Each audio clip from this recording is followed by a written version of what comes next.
नमस्कार मित्रांनो, एज्युटेक रोहितमध्ये तुमचं स्वागत आहे. मित्रांनो, ज्या बहिणींनी किंवा महिलांनी माझी लाडकी बहिणीचा फॉर्म भरलेला आहे किंवा भरणार आहे, त्यांच्यासाठी अतिशय महत्त्वाच्या सूचना आहेत. 2 अटी पूर्ण केल्याशिवाय तुम्हाला जे ₹3000 एकदम 2 हप्ते भेटणार होते, ते भेटणार नाहीत. जर या कंडिशन तुम्ही पूर्ण नसल्या केल्यात किंवा या अटी ज्या आहेत, त्या तुमच्या टिक असणे गरजेचं आहे. तर या कोणत्या अटी आहेत, ज्या तुम्हाला 3000 पासून वंचित करू शकतात? तर हा पूर्ण व्हिडिओ नक्की बघा, नाहीतर तुम्ही ₹3000 ला मुकू शकता. तर पहिली कंडिशन म्हणजे तुमचे जे फॉर्म भरलेले आहेत, माझी लाडकी बहिणीची योजनेचे, ते 14 ऑगस्ट पूर्वी किंवा 14 ऑगस्टपर्यंत अप्रूव्ड म्हणजे मंजूर झालेले असले पाहिजेत. जे लोक आत्ता भरत आहेत किंवा भरलेले आहेत पण पेंडिंगला आहेत आणि 14 ऑगस्टपर्यंत जर त्यांचे फॉर्म जे आहेत अप्रूव्ड झाले नाही, तर त्यांना 1च हप्ता मिळू शकेल. 2 हप्ते मिळण्याचे चान्सेस मग कमी होतात. त्यामुळे जर तुमचे फॉर्म जर मंजूर झाले असेल तर काही प्रॉब्लेमच नाही. फक्त दुसरा जी कंडिशन आहे ती सुद्धा तुम्हाला पूर्ण करावी लागेल. ज्यांनी आतापर्यंत फॉर्म भरलेले नाहीत किंवा ज्यांचे अजूनपर्यंत मंजूर झाले नाहीत, जर 14 ऑगस्टपर्यंत झाले त्यांचे, तर त्यांनाही ₹3000 हे मिळतील. दुसरी कंडिशन काय आहे, तर तुमचे जे आधार बँक सीडिंग असणे गरजेचं आहे. तर आधार बँक सीडिंग म्हणजे काय? तर तुमच्या आधार ला जी बँक आहे ती ॲक्टिव्ह असणे गरजेचं आहे. मी तुम्हाला स्क्रीनवर नेतो. त्यामधून तुम्ही आपला आधार बँक सीडिंग जे आहे ते चेक करू शकताय. नसेल तर त्यावर मी उपायही सांगतो. तर मित्रांनो, पहिल्यांदा आपल्याला Googleवर जाऊन UIDAI सर्च करायचं आहे, जी आधारची ऑफिशियल वेबसाईट आहे. तर या ठिकाणी गेट आधारवर क्लिक करायचं आहे. जसंच ओपन होईल, पण सध्या याच्यावर खूप लोक ट्राय करत आहेत बँक सीडिंगसाठी. त्यामुळे सर्व्हर याचा खूप स्लो आहे. त्यामुळे तुम्हाला थोडा वेळ वाट पाहावी लागेल.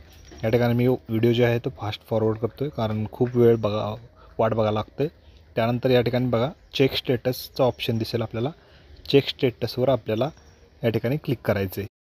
त्यानंतर या ठिकाणी आपल्याला लॉग इनचा ऑप्शन दिसेल, त्यावर क्लिक करायचे. लॉग इनवर क्लिक केल्यानंतर तुम्हाला तुमचा आधार नंबर जो आहे तो या ठिकाणी नमूद करायचा आहे. आधार नंबर व्यवस्थित चेक करून टाका. त्यानंतर या ठिकाणी आपल्याला एक एंटर कॅप्चा म्हणून ऑप्शन दिसतो, जो साईडला आपल्याला कॅप्चा आहे तो टाकायचा आहे. जसं की या ठिकाणी आपल्याला अंक दिसत आहेत X39B2. त्यानंतर लॉग इन विथ OTPवर क्लिक करायचं आहे आणि तुम्हाला एक OTP येऊन जाईल. OTP आल्यानंतर तो तुम्हाला एंटर OTP या ऑप्शनमध्ये टाकायचा आहे. तर या ठिकाणी OTP सध्या आलेला आहे. हा OTP जो आहे तो कॉपी करायचा आहे आपल्याला आणि ॲज इट इज या ठिकाणी एंटर OTPमध्ये टाकायचा आहे. त्यानंतर लॉग इन करून घ्या. लॉग इन करून घेतल्यानंतर तुम्हाला इथे 5 ऑप्शन्स दिसतील. 5 ऑप्शन दिसतील. त्यामधील तुम्हाला 5वा ऑप्शन जो आहे खाली स्क्रोल करायचा आहे, बँक सीडिंग स्टेटस. या ठिकाणी तुम्ही पाहू शकता, click here to find your bank seeding status. यावर क्लिक केल्यानंतर तुम्ही पाहू शकता, congratulations, your Aadhaar bank mapping has been done, bank of Maharashtra. आणि या ठिकाणी ॲक्टिव्ह असं स्टेटस दाखवते. बँक सीडिंग स्टेटस हे ॲक्टिव्ह असलं पाहिजे.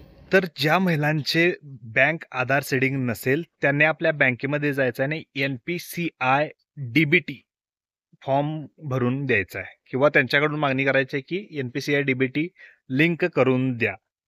जर त्यांनाही कळत नसेल, तर मग लास्ट एक उपाय म्हणजे तुम्ही पोस्ट बँकेत आपलं अकाउंट काढू शकता. डिजिटल अकाउंट तुम्हाला मिळेल आणि हे अकाउंट तुम्ही जोडू शकता. यामध्ये डायरेक्ट जे तुमचे NPCI DBT लिंक आहे ते झालेलं असतं आणि बँक सेटिंग झाल्यामुळे तुम्हाला हे अकाउंट जोडल्यानंतर काहीही प्रॉब्लेम येणार नाही.